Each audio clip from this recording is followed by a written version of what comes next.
I'm going live, Dr. Nick, Okay. Dr. Sutherland. Sorry. Good evening, everybody. Welcome to those joining us for the first time and to those of you who've been with us for a while. This is another episode of Real Talk Family Life, building shatterproof families one brick at a time, a program brought to you by Faith Tabernacle along with Caribbean Evangelical Ministers. I am your host for this evening, Sasha Sutherland. So tonight we're continuing a series entitled The Role of Separated Parents in Children's Lives. Over the last 2 weeks, we examined the importance of effectiveness of co-parenting strategies that could foster collaboration and reduce conflict. We looked at providing emotional support and assisting children with articulating their females. We examined the psychological impact that separation has on a child's well-being and the importance of both parents defining and agreeing on their roles in the child's life after separation. Tonight, we want to evaluate how separated parents should address their financial responsibilities for the child after separation and how their responsibilities impact the child's quality of life. We also want to discuss the long-term effects of separation on the academic, social, and spiritual, as well as the emotional development of the child. As usual, we encourage you to use the Zoom or YouTube chats to engage with our panelists as we spend the next hour seeking guidance on this very significant subject. We are joined by yours truly, Pastor Anthony Henry, and we do anticipate being joined by Dr. Jones in a bit. We look forward to hearing their Bible-based instructions. So, Pastor Henry, good night to you. I just want to invite you to say good night, and to those who might be new to the program, to give us an introductory remark on separation as it relates to children. Good night, Dr. Sutherland, and good night, to those of you who are tuned in this evening. Pastor Griffith, welcome again, and we are looking forward to a wonderful evening. The topic is one, when we think of within a Christian context, it's one that we pay little attention to. But we have to face the fact that many people who are converted to the Christian faith are coming into the faith with relationships that were broken. Some of them are going to have children, and now we are talking to them about establishing marriage life. And, they do at times get married. And what you do find now is the past become like a ghost that is always haunting because of the problems that seem to follow in their lives with their children, their spouses, and what have you. And I do not think that God intended it to be that way. I do not think that the grace of God is there just to sustain us in times of trials, but I believe that it is there to help us to deal with these situations.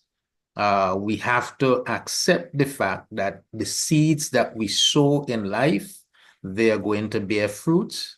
And those fruits, we have to learn to appreciate even the mistakes that we made in the past, and to work with them and to make sure that our children do not make the same mistakes that we make our children, whether it's from a past relationship, the current relationship or not, that we ensure that those children do well. For those who tuned into the program last week, you would have noted how the relationship between Sarah and Abraham, how it created two families, and how those two families are still at war today, simply because that teaching and that training that Abraham should have had in dealing with his children, he didn't have that kind of a training, was not the culture of the day. And so we learn from people's experiences, and they're there to help us not to make the same mistakes. Thank you. So going back to that program last week, we kind of discussed the history of two warring nations in the Middle East, Ishmael and Israel. And we saw, as you said, Pastor Henry, how for generations there can be an impact when there's a separation or when things are not dealt with in the best way. And we held three observations from that interaction among Sarah, Abraham, and Hagar. You know, three of the points you made was the abuse of the slave girl from Sarah, a disdain for favoritism, and then when you have people pleasers who don't know how to make decisive decisions that could benefit the family. And we noted that with that kind of separation, there can only be trouble. So we saw that the animosity that Ishmael carried for Isaac, or the Arab nation for Israel. We heard last week that separation will take place, but children should still be the center of the co-parenting relationship, that they should be well taken care of, because separation is traumatic for children, and that trauma carries over and manifests in different ways, whether through sadness, anxiety, or anger. And you said last week, both you and Dr. Neff made the point that when children are separated from their parents, they suffer and can be vulnerable to many negative influences. So as parents, we must endeavor to provide a stable environment for children so that there's emotional security, even when parents might be separated. And that relates to tonight's topic of, finance and a child's social, academic well-being, etc. And it leads me to our first question. How should separated parents approach discussing and managing their financial responsibilities for the child or for children? And what impact do these decisions have on children's overall quality of life and well-being? So it's big. If you remember the story with that we spoke about last week, and I don't want to make that the center this evening, but if you remember that incident with Abraham and Sarah, Sarah was concerned about one thing as far as Abraham was concerned, and as far as her son was concerned. That is, Isaac or Ishmael should not inherit the wealth of Abraham. And so when we think of separation, the problems that separation create as far as finances are concerned, it is big. It is big. I remember some years ago, I was doing a funeral on the island of Grenada. I was just a young pastor at the time. And while they were doing the formalities to lay the coffin into the grave, there is this gentleman who came and insisted that he wanted the coffin to be opened so that he can see the face of the dead person. And he was making such a big fuss about having the coffin opened that I pulled him aside and I asked him, well, why? We have already done all the formalities. And he explained to me, that is my brother, that son of what he called him. He robbed me out of what my parents left for me, and I just want to see if his face now that he's dead, to see what he's going to carry with him. And I felt the pain. I felt the pain and the animosity and the anger that gentleman felt. And let's face it, that when it comes to finances, Satan knows how to use finances to get to us. He tried it with Jesus. He knows how to use money. I don't even use the term. He knows how to use money to get to us. He tried it with Jesus. He said, listen, if you bow down, worship me, I'd give you all the treasures of the world. All these kingdoms I will give unto you. Jesus refused the temptation. So when parents are separated and their children, there should be open communication. There should be open communication on the issue. And even before you start to talk about the issue of finances, you should set a neutral tone, begin the discussion in a very calm, respectful, and neutral manner, and decide upon that. And in so doing, you try to avoid blame, or any past grievances. You need to make sure that is clear so that in our talking, we're not going to raise our voices. We are not going to talk down at each other. We are not going to lay blame. We are going to be focused on the child. And you keep the conversation centered on the child's needs rather than on the personal conflicts. So that I'm not sure, the child depends on the age of the child, where the child is at. You need to be talking along that particular along that particular line, so that if the child is still small and has a life ahead, as far as schooling and what have you and so on, then you need to start preparing for that child. You need to start thinking about how you would preparing for that child. And I would suggest, I would suggest, I mean, if you are strong enough, that the mother of the child or the stepmother of the child or the stepfather of the child should be involved in the discussion, so that you bear in mind that you are now living with somebody else or you are married to somebody else.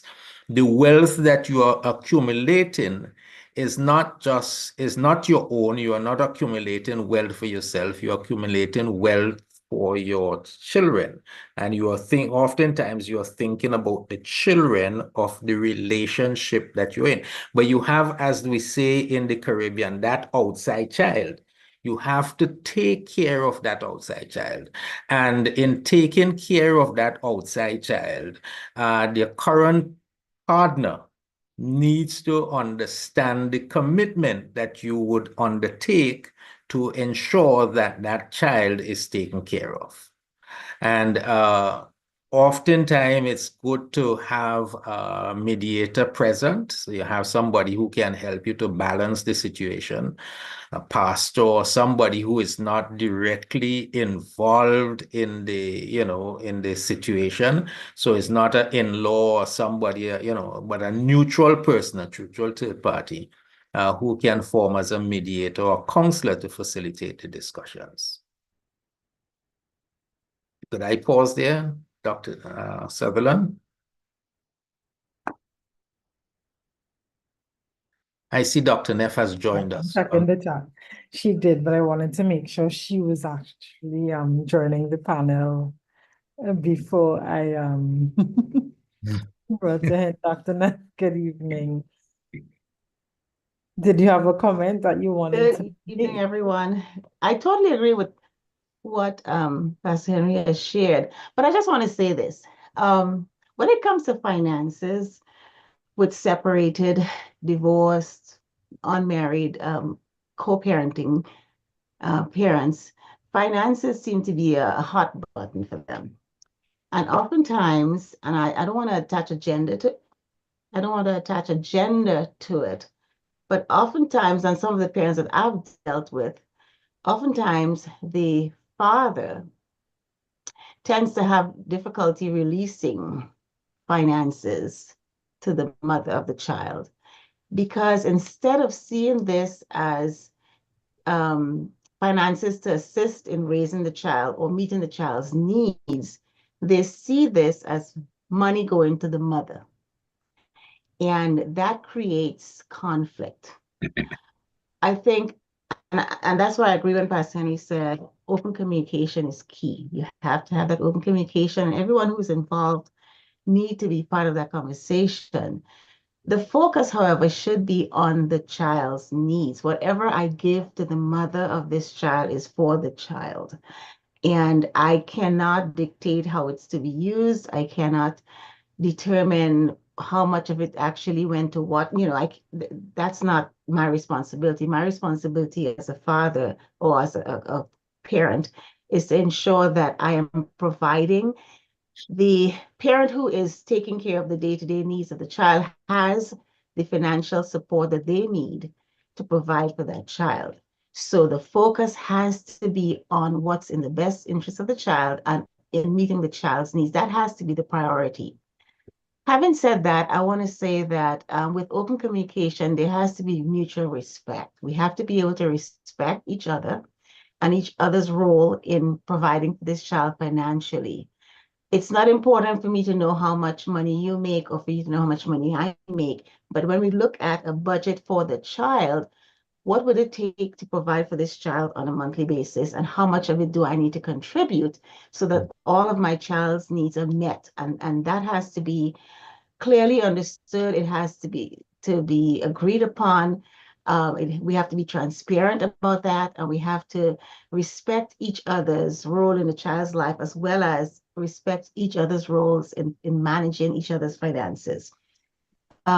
If it is we are having difficulty coming to that kind of agreement, as Pastor Henry said, then you may have to seek a third party, an independent party who can assist you in coming to that understanding, to avoid any contentiousness or to avoid any conflict that may arise.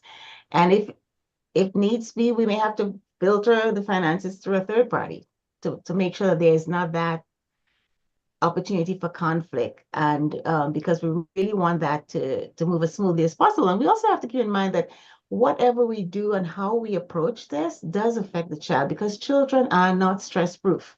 They can pick up on things that you don't even realize that they're picking up on. And they tend to internalize those things. If they feel that mommy and daddy are fighting over the fact that I need a book bag for school, it's my fault. If I didn't need the book bag, mommy and daddy wouldn't be fighting about it. So they tend to internalize that conflict and feel that it's they're the cause of it and it's their fault. So we have to really think about our child's emotional stability and model behaviors that are reflective of what we want to see in our children. So open communication, focus on what's in the best interest of the child, and being mutually respectful to each other is what I would offer this time. Thank you. Thank you. I just want to ask a general question, because research would tell us that when it comes to any negative impact on society, women and children tend to be ones who suffer the most. Is there a benefit, you think, in having this explained even before we start talking about financial responsibility? And this goes back to Pastor Henry's initial point that, the idea is that you're just supposed to provide financial stability, but oftentimes without understanding why, and based on the premise that oftentimes it is the woman who retains primary responsibility for the children. Do you believe that explaining that financial decline almost always happens with the person who has sole responsibility for the children? And do you think that can help in conversations around finances with couples who are separated?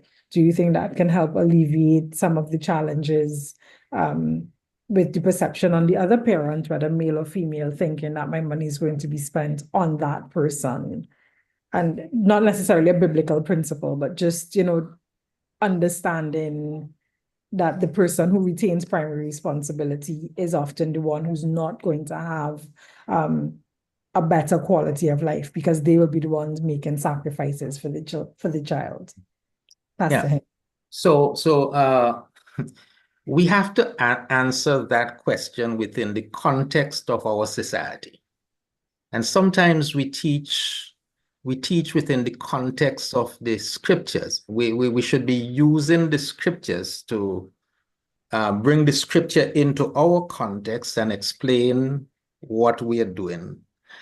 We have had some history in the past with separations, and the Calypsonians have not made any easy joke about it. They have told us, and I believe Spring Sparrow song that brown skin girl, he was referring to a period when men were leaving the Caribbean to go to the Panama Canal to work, so as to make money.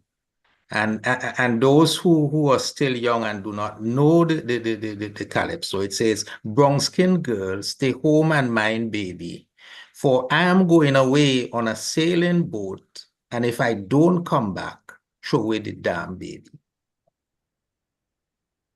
Right. So that My responsibility as the father is no longer there because I'm going to make a living, but I'm not sure what is going to happen out there if I am going to be connected with somebody else. And so you are left to suffer here now with this child.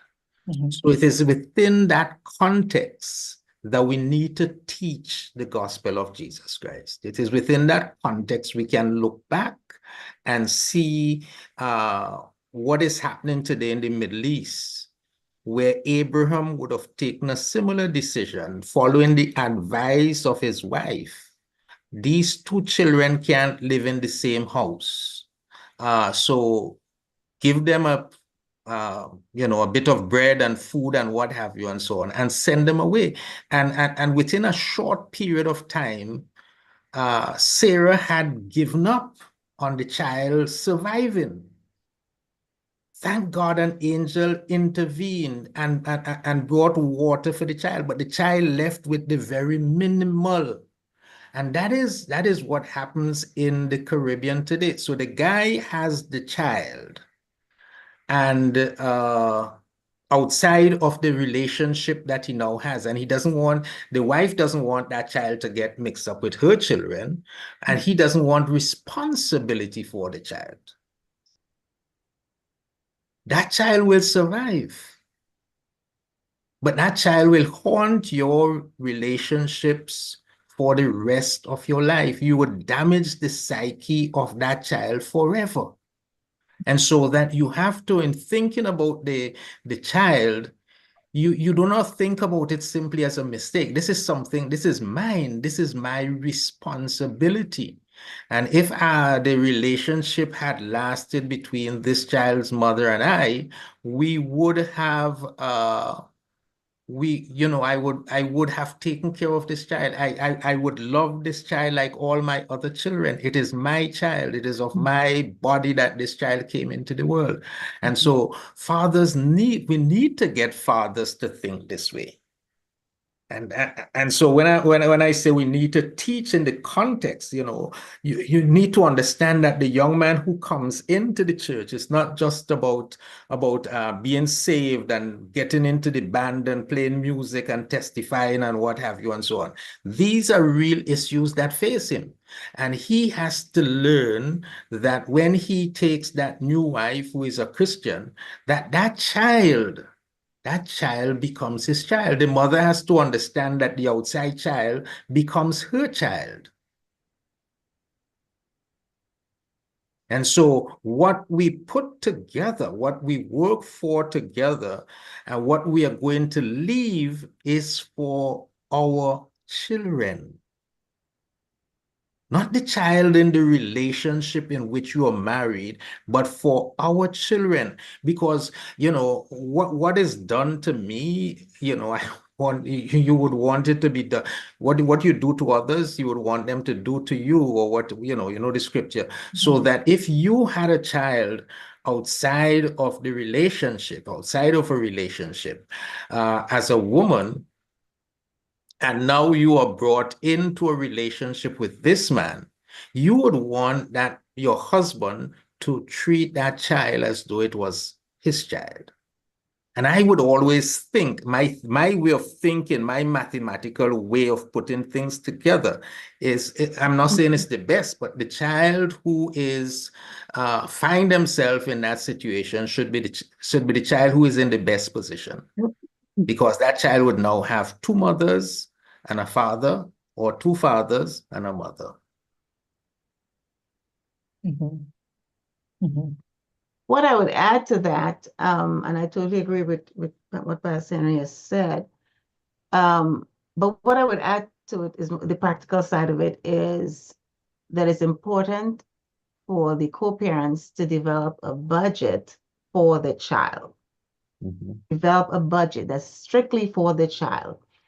Because what you said, Dr. Sutherland, is so true. Oftentimes, the primary parent, the parent who the child resides with for most of the time, is the one who bears the burden. And as we know, you may think that it'll take $200 to take care of a child's needs, but by the time the month comes to an end, you've already spent $5. So what happens is that the person who the child resides with ends up spending much more than what is provided. And that's why that budget is so important. And that budget should include things like, food and clothing and healthcare and education, extracurricular activities, all of the things that this child would need, because we're talking about cost sharing, right? We're sharing the cost of raising this child. And you need to be able to document those expenses so that it's equitable as much as you can, as much as possible, it's equitable for both parents. But as we know, in reality, in life, some of what Pastor Henry just talked about, where his child becomes yours and yours becomes his. In reality, oftentimes that's not the case. It's like, that's yours, this is mine. And for some reason, I don't treat yours as well as I treat mine, and vice versa. And that's unfortunate. And I always go back to Mary and Joseph. Joseph's first stint at being a father was with a child that was not his own. And he did have other children with Mary, but that child became the child that made him a father. And he treated that child just as he was his own. And and it's important for us to understand that mindset. We have to have that mindset that if you make a decision to become a part of a person's life who has a child from another relationship, you're also assuming that responsibility for that child as another parent in that child's life. I have had a situation recently where a mother walked away or gave up her child because the new man in her life did not want to have to take care of somebody else's child. And she made the decision to give away her daughter because she wanted the relationship more. And that's a whole nother conversation. But oftentimes parents make the decisions that are based on their own personal needs and forget that their responsibility first is to that child. That stewardship is to that child. And but that's what I'll offer. The budget, making sure that we are cost sharing, making sure that we are trying to be as equitable as possible, knowing that the person who's bearing the primary responsibility for the child may end up spending more. Yes. Let me just, could I just add something there, Sir Dr. Neff? Sure. Because I had one case many years ago. A gentleman had just started to visit Faith Tabernacle and was seeking membership. So I met with him a Saturday afternoon. And while we were talking, he said to me that the police was looking for him. And the reason why the police was looking for him is because he did not meet his child maintenance responsibility with the law. And so I told him to hold a while, let me make a phone call. And I called the police station and told them that I had a gentleman who was running from the police in my office for child maintenance. And he was very annoyed with me. But I was scripturally bound. The Bible says if a man does not take care of his children, he is worse than the devil. I mean, what could be worse than the devil? And to think that Paul would make such a harsh statement for something as simple as not taking care of your children. It beats me. So let me say this to those who usually run to the you have to take them to the courts and what have you and so on. As Christian, we should never allow that to have to happen. The Bible tells us that as Christians, we are not supposed to go to the unsaved judge to judge for us. As a matter of fact, the monies that you are paying to the lawyers to get those agreements and what have you, because they have to be paid, the money that you are paying to those people can be paid to your children on a free will. It's your child. Okay, so that I would say that if at all, somehow or the other, it is you're having problem with that father, and that's as if he's not a Christian, you're having problems with him, I would suggest that always use the family court to develop agreements that that are meaningful, that you can actually hold the person responsible to. It's important that you revisit those agreements periodically because over time things can change, and so there might be change to adjust the financial arrangements as necessary. It is important that you are very transparent in when you have such arrangements, that you are very transparent in your dealing, in your financial dealing. Share information and be very open about situation. When there is time to account, ensure that you provide receipts and other forms that that can prove of the bills that you have paid. So you may not give the lady the money, but you have paid for medical bills and what have you and so on. Or you may not give the husband the money, but make sure that you are showing those bills that you have paid on behalf of your child. And so transparency is very important when you are dealing with an ex with a child that isn't living with you. So I want to reconcile two things leading into question number 2, based on what you both have just said, right? Because we're talking about the child's well-being, and I think the key here is that it doesn't matter if you give $20, $200, $5,000, whatever the agreement is. The idea is that you are present in that way so that the child has a feeling that it's being catered to. And I say that because you spoke about context just now, Pastor Henry, and we are living in a broken society. So I'm thinking in the midst of what you and Dr. Neff have just explained about women who decide to do it on their own because they're financially able to, but yet we're still talking about this question too, the child's emotional development and responsibility. And I'm also thinking about what you said, Pastor Henry, that the child should have either 2 mothers or 2 fathers and one of the other parents. And I'm reconciling it with the women in Caribbean society who take care of children that are not theirs, but even every few years the man comes and he drops off another one. And you've had, children growing up in that family, and only now reconciling what was happening as adults, just going back to trauma and emotional development. So with that in mind, I want to go to question 2, because we're not necessarily talking about, nuclear and extended families, but just in terms of how, separated parents affect children's well-being. How can parents effectively discuss and prepare for the potential long-term effects of their separation on their child's academic, social, spiritual, emotional development?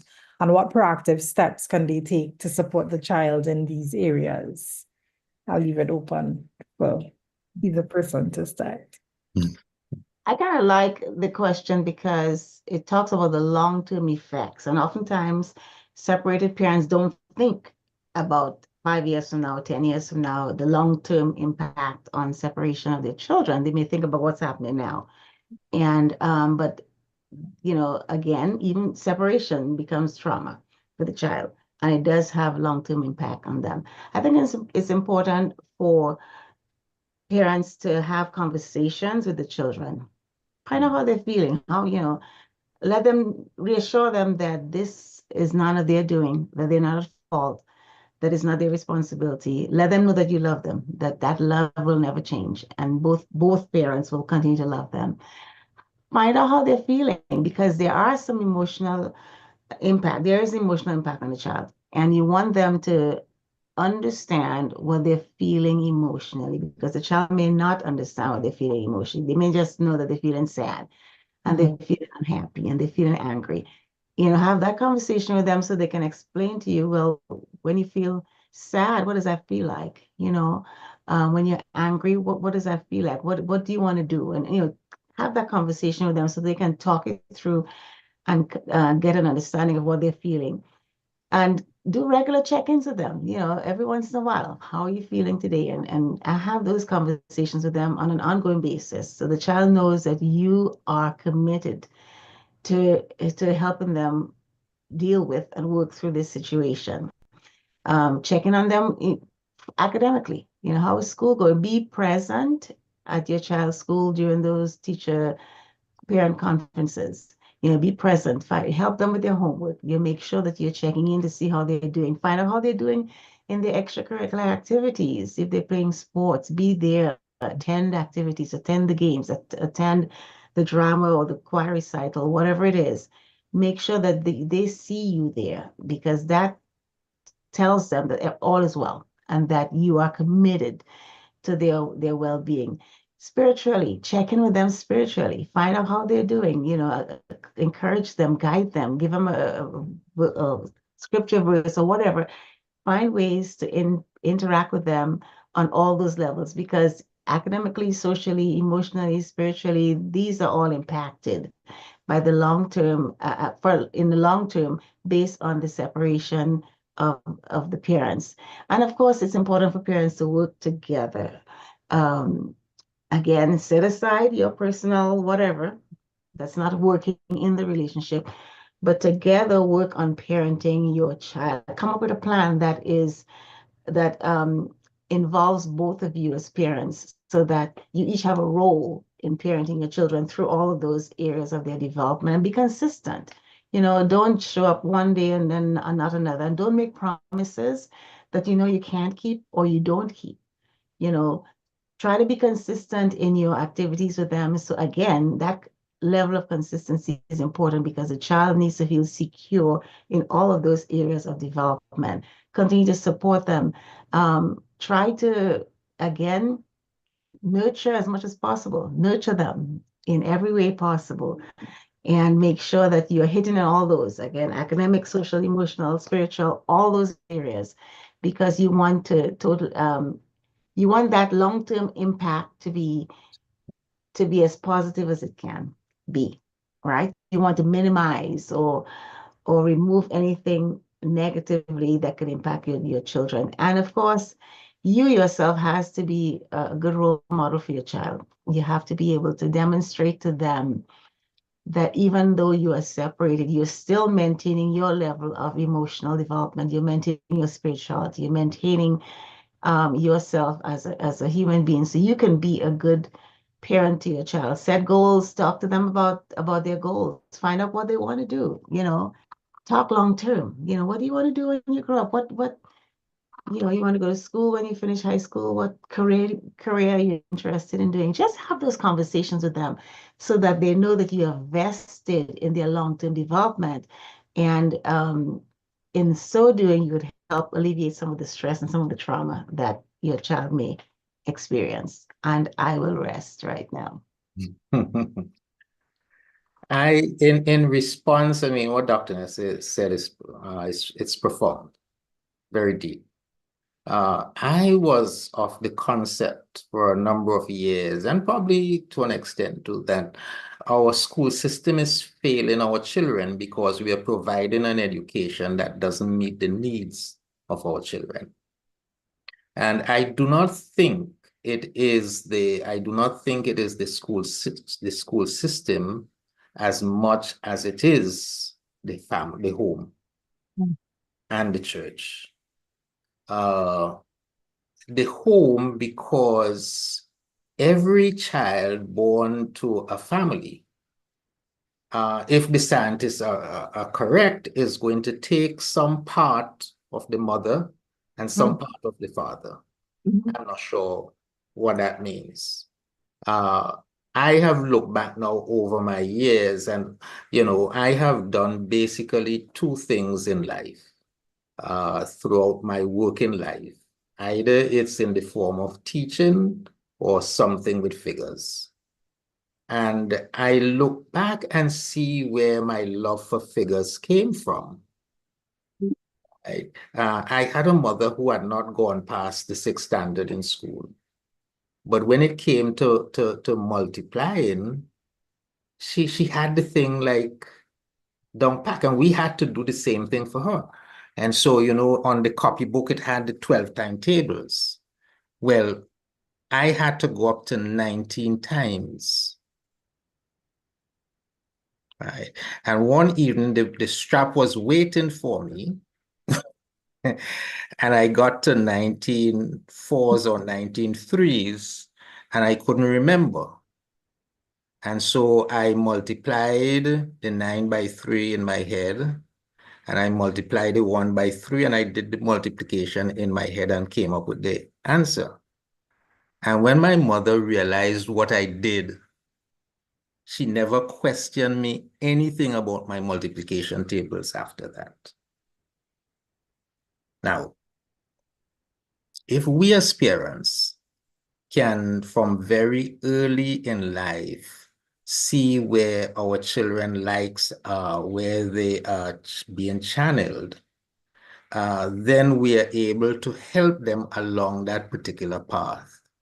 Because in them is something that we ourselves liked, or either father or mother. And so we can help them to be channeled in the right direction as far as their education is concerned.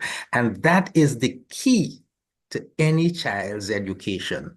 When the child gets to do or to study something that that is really bringing them that sense of satisfaction, that is making them feel like a person, that is creating that wholeness in them, that child is on the path to success. One of the persons that I followed for many years in Trinidad as a young man was very much interested because he had done so well at school as a young person. He had become a magistrate. He was a lawyer, and in a very short space of time, he became a magistrate. And while he was, I think he might have just gotten into his 30s, and he was preparing to become a judge, took a bribe. Somebody bribed him for a car and set him up, and so he lost everything. And I felt, such a waste. What could have caused such a brilliant mind to do something like that? And the reason for that is because in our training, I say the church, in the training of a child achieving its academic accolades and abilities and what have you and so on, we have to be able to instill values in the child. And you go to the New Testament scriptures and you would see that every Christian, the value of every Christian is to serve others. Mm-hmm. And that is the major problem in the world today. People want jobs to serve themselves, right? You're going to run to be the prime minister or the president, and it's to serve yourself. Doesn't matter whether you're called a public servant or a civil servant.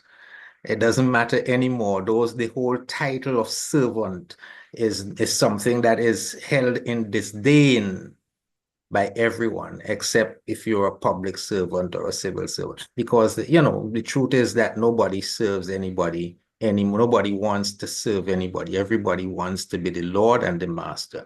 And so we have to go back to help people to understand the whole idea about education. What is the purpose of my child's education? And so we didn't make it as parents, but what do we want this child, or what are we seeing in this child? What is it that is in me that I should have fulfilled that is probably in this child that this child can fulfill? What is it in this child that caused this child to love the kitchen, would not get out of the kitchen, that is always experimenting with some recipe? Oh, it is always, that is an education. So we channel the child not to just become a cook, but to become a chef. What causes the child to always want to cut up the cloth and try to make something and sewing it on the machine? We challenge the child that the child does not get an education to become a dressmaker, but a designer. And so we need to change our whole model of educating our children, especially, and the children who suffer the more are those whose parents have been separated.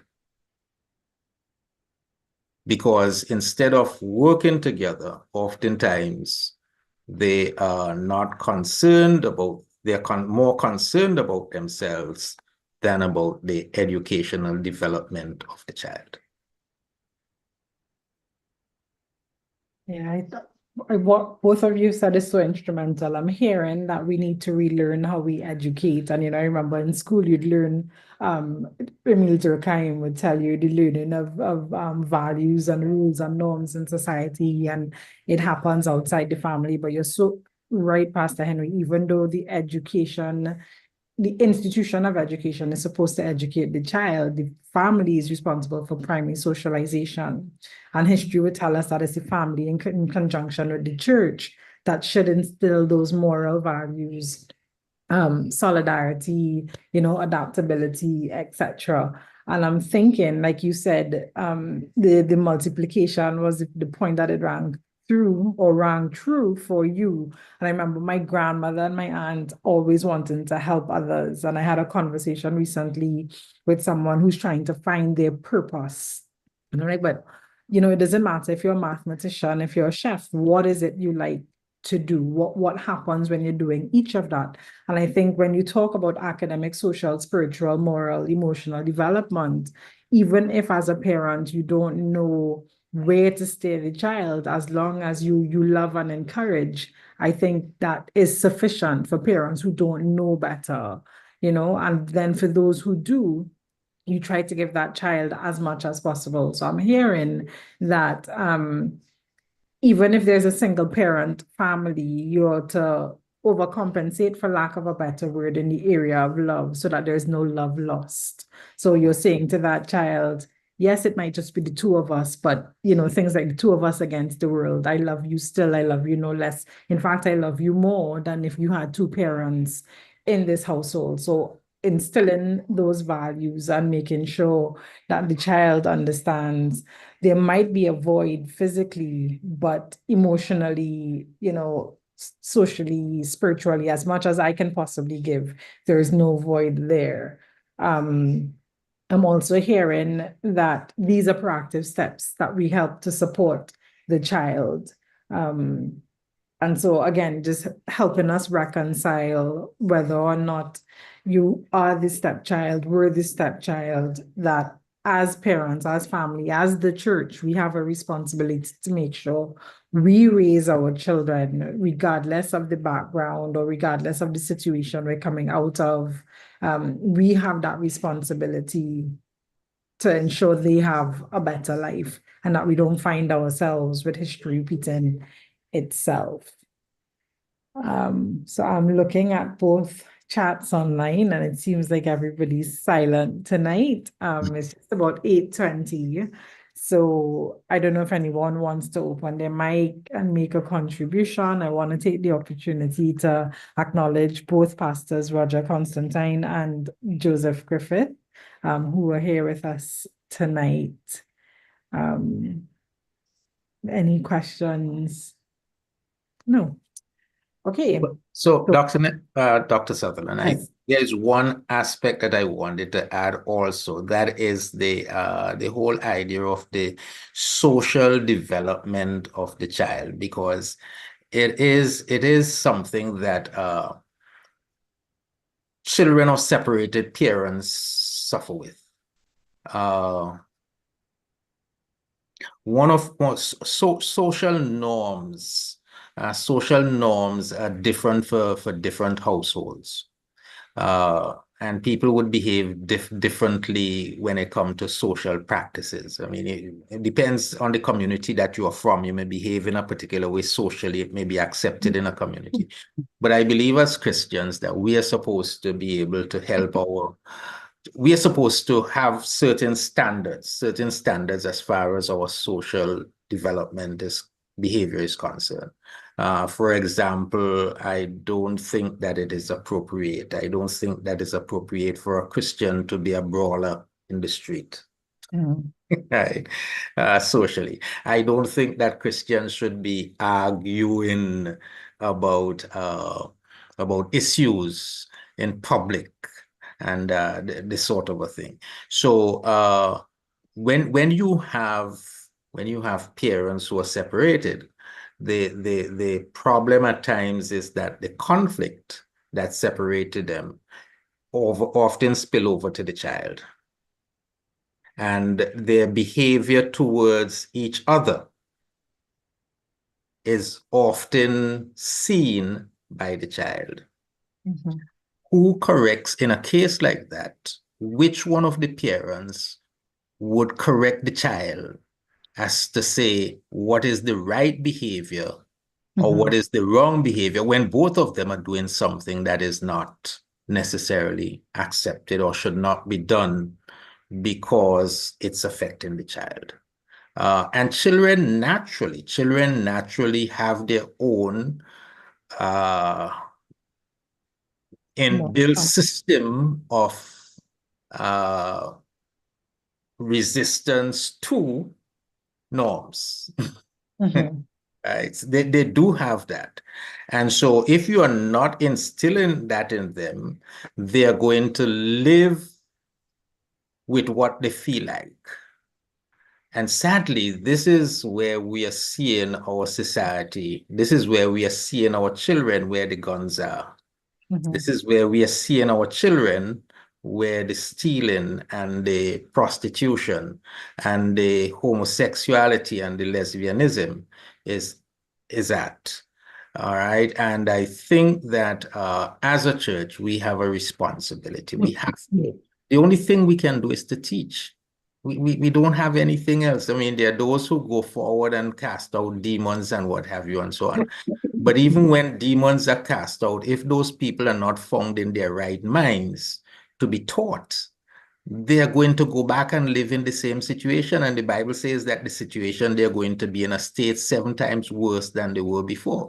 So that it is our responsibility to help parents to teach their children and to do it in a way as though we are not the parents, because that could be something also that is an affront, because some of us as pastors, we feel that we have to pastor the people who are the parents, and that we have to do the children or pastor the children also.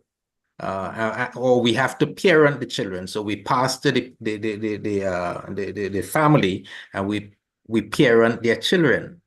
And my thing is that we are supposed to pastor the parents, and the parents are supposed to parent their children. And so we need to teach them how to parent, teach them what is the right way about parenting, so that some of these social effects. And when you think you think of the difficulties and the problems that we are having with that sort of a setting where you have a husband and a wife in the church, and yet you're having children who are not falling into spiritual lines with the teachings of Jesus. Children who are going outside of the teachings of Christ and living the way that they want to live. When you have that, it becomes even more difficult for parents who are parenting a child from another home.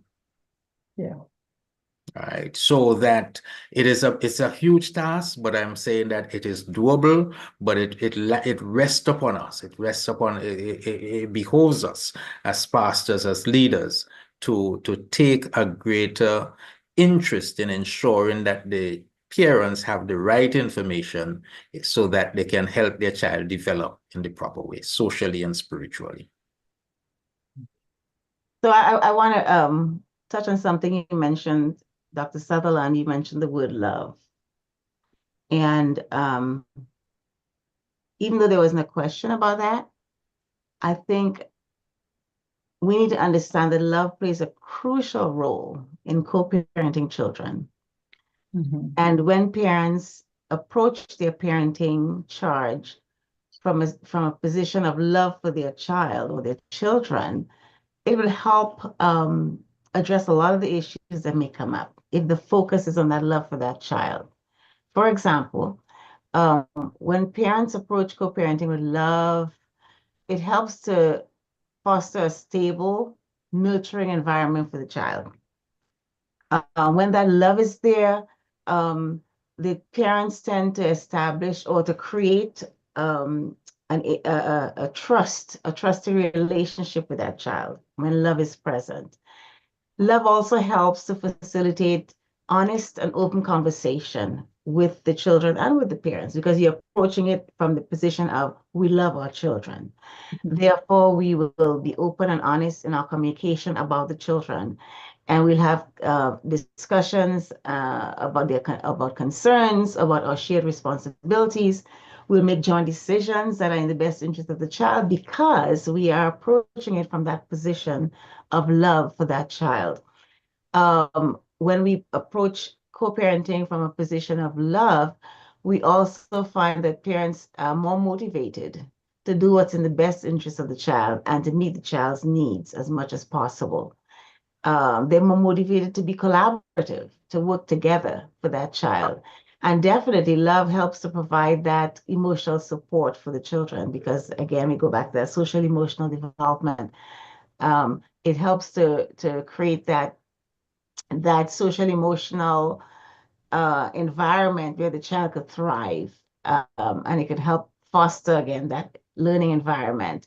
And I think what's also important is that it helps to foster resilience among our children, because a child who is going through a separation of parents and having to deal with all of that brings with it need to develop some coping mechanisms. They need to be able to cope with what they're experiencing. But when they feel loved by their parents, they're more likely to build resilience and to cope with and to be equipped with the tools to help them face those challenges that this separation brings. Love also helps promote self-image and self-worth and self-esteem in their children, which is really very important for them to build resilience. They need to feel good about themselves, who they are, where they're headed, what their role in life is. They need to have that to build resilience and to be able to navigate the ups and downs of dealing with the estranged parents. And it also helps to foster strong, long-term emotional bonds with the parents, because parents have to remember that, yes, you're raising your children right now, but you're getting older. They're growing up. You're getting older. And at some point in time, the tables will turn. And if you want your children to feel good about taking care of you while you're old and decrepit and can't clean yourself, you want to make sure that while they are unable to take care of themselves, you want to be nurturing and loving and caring so that they don't think anything about being nurturing and loving and caring to you when you become old and unable to take care of yourselves. So we have to keep that in mind, and we want to build those strong, sustaining, long-term bonds of relationship with our children that will help them fulfill their role as children, to take care of us as their parents when we get older. So I'll pause right now.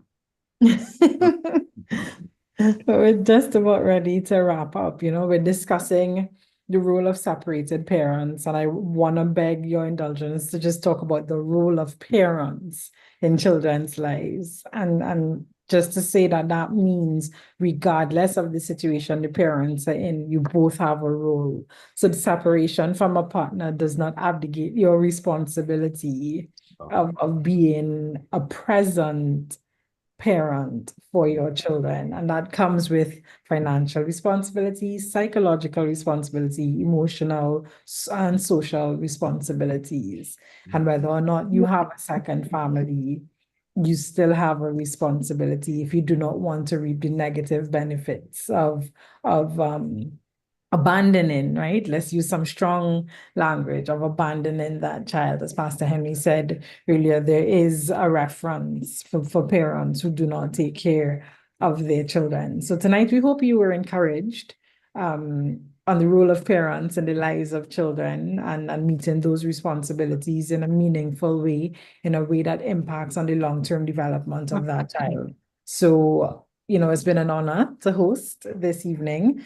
Join us next week for another episode of Real Talk Family Life. I'm going to ask Dr. Neff to make a last comment, and then I will hand over to Pastor Henry.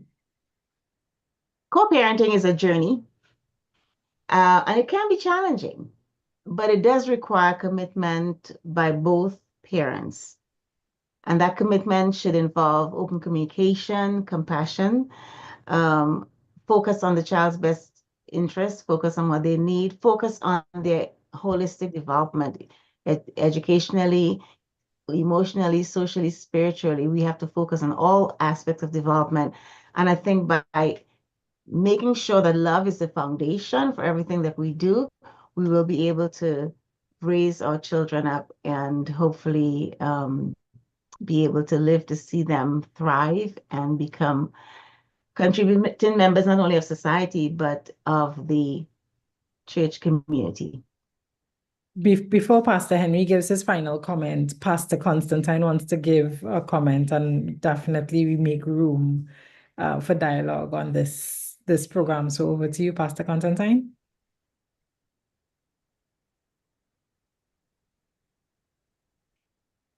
You're muted. Okay. Yeah, I'm trying to unmute you. There we go. Oh, touch it lightly. Can you unmute him, Pastor Henry? No, I can't. Can't. Okay. You need to unmute again, Pastor Constantine. Constantine. Right, I don't get it. Sorry. There we go. I was trying to unmute it. Sorry about that. That's okay. Yes, I wanted to give a comment because I'm a product of separated parents, right? And all of the comments and stuff that was given are very, very relevant for children who have been separated. And one of the things that my mom did is that she showed me a lot of love, right? My father, and as you said that word about abandoning your children, that is what happened to me with my father. My father actually abandoned all of us, you know, and it was very difficult for me, especially when I became an adult.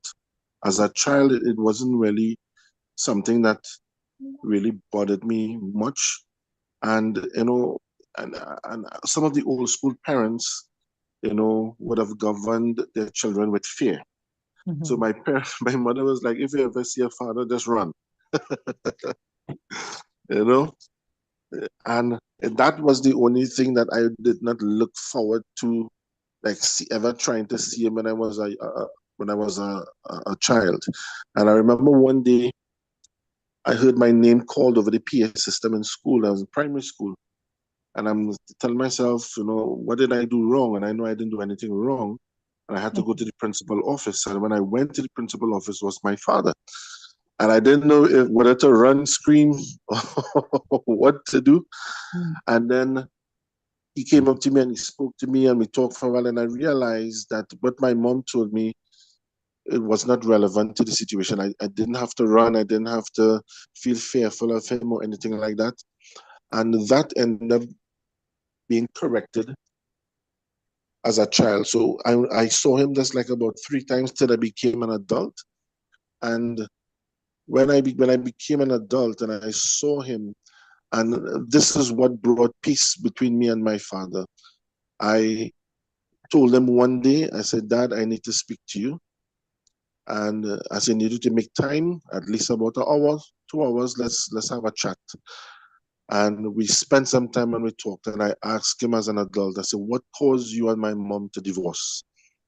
And I needed to get that peace within my life because at that time, I had now entered into a relationship and I did not want to have that baggage holding over my head. And and I know eventually I would have gotten married, so I didn't want that to be there as something up in the air and something I would not have resolved in my life. And I think that is something very important for especially young adults to have that conversation with whichever parent it is, and find out from them what is the cause, and get that resolve and get that peace. And I was able to have that chat with my father. I also had that chat with my mother as well. And I was able to move on from there and not take that baggage that was in my parents' relationship and bring it into my marriage, you know. And I was able to have that reconciliation done with them within me, and have peace to move on, you know. So being a product of a child that was separated from a very young age, I was about 6 when my parents separated, right? That brought me peace in my young adult and in adult age. That even today, my father still have the same position since I was a child. He never wanted to be around. He very rare he would ever come around. I will have to call him. He wouldn't call me. And it don't bother me because I've learned that this is how he is.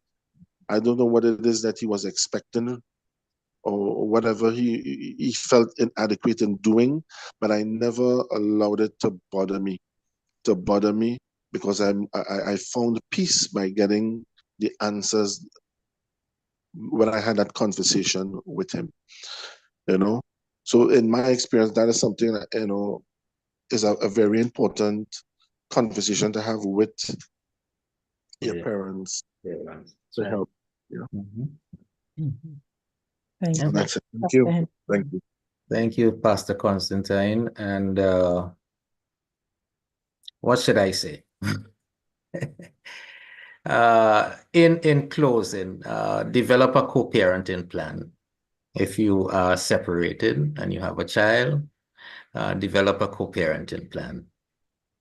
Maintain consistency across the homes so that the rules at your home becomes the rules for the child, but become, be consistent. Have regular communication with the family.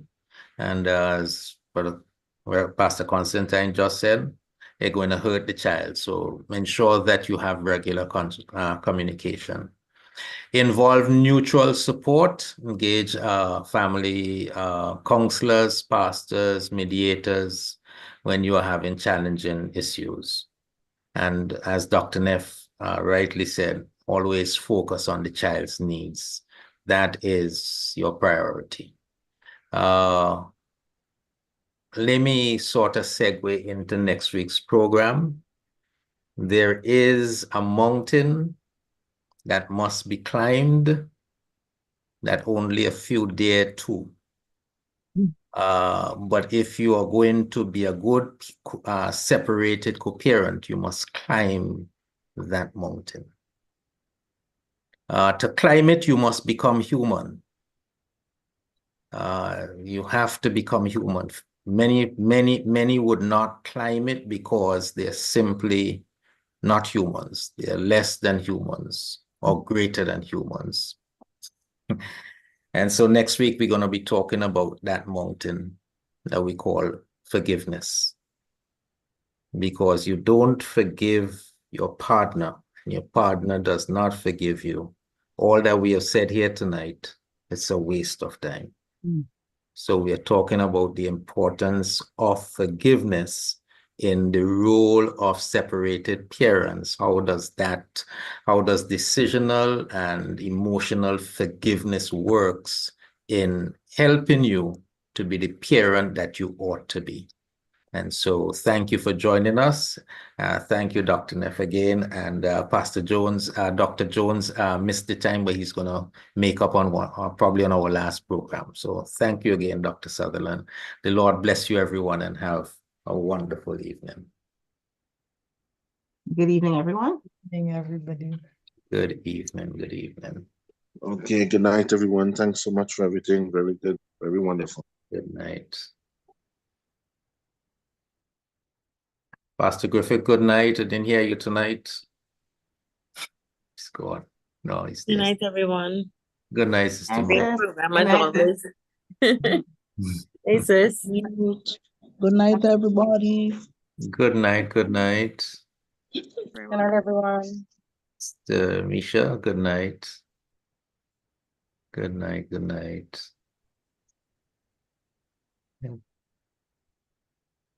Good night, everyone. Good night. Good night. Hey, Brother Georgie, good night. Good night. All right, Sasha. Good night. Good night. Good night, Kalia. Good night, my dear. How are you? My mommy and daddy gave me killer mommy. All right. That's a what? Yes. What color is that, Kalia? What color is it? That's my school watch. Your school watch. Okay. He asked you what color is it? Color is it? It's pink. It's pink. Oh, is that your favorite color? Yeah. Okay. Pastor, did you take off the live stream? Thank you. Thank you so Oh. much. Mommy, that's a woman. That was Kayla's watch from primary school. Oh, wow. A baby G. They last forever. So Wow. yes. No, it's not Kayla's watch anymore. It's That's- Kalia's. Yes. Leah's. Yeah. Where's Katie's? Kayla has her own watch now. Yeah. Where's your watch? My watch is charging. It's so big.